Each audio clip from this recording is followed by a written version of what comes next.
साथियों, हमारे तीर्थ, हमारे मंदिर, हमारी आस्था के स्थान ये सिर्फ दर्शन करने की ही स्थली है ऐसा नहीं है।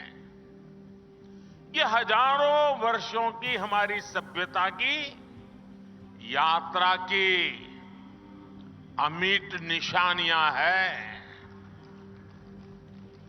भारत ने हर संकट का सामना करते हुए कैसे खुद को अटल रखा, ये उसकी साक्षी है।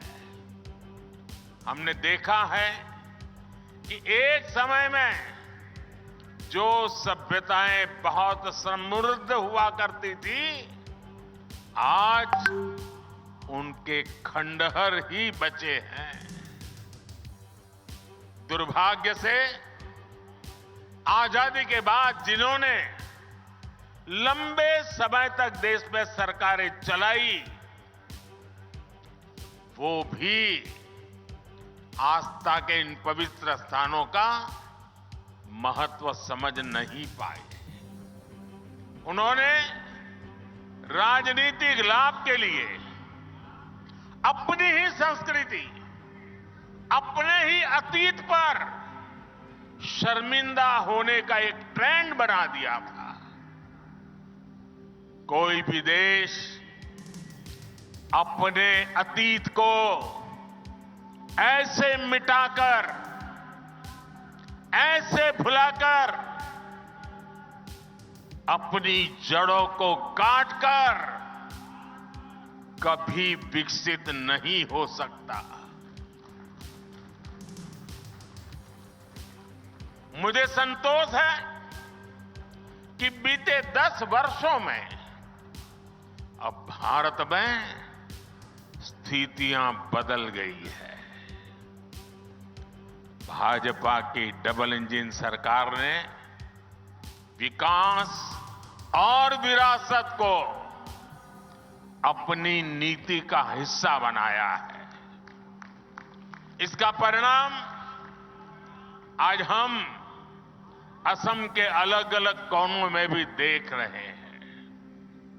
असम में आस्था, अध्यात्म और इतिहास से जुड़े सभी स्थानों को आधुनिक सुविधाओं से जोड़ा जा रहा है।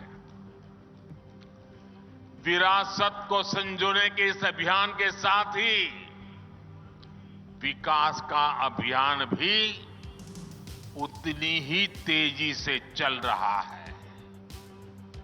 बीते 10 वर्षों को देखो तो हमने देश में रिकॉर्ड संख्या में कॉलेज बनाए हैं, यूनिवर्सिटीज बनाए हैं।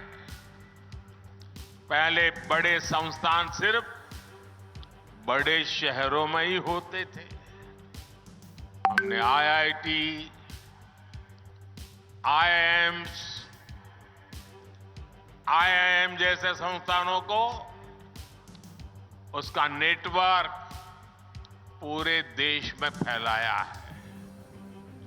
बीते 10 वर्षों के दौरान देश में मेडिकल कॉलेज की संख्या करीब करीब डबल हो चुकी है। असम में भी भाजपा सरकार से पहले 6 मेडिकल कॉलेज थे, आज 12 मेडिकल कॉलेज है।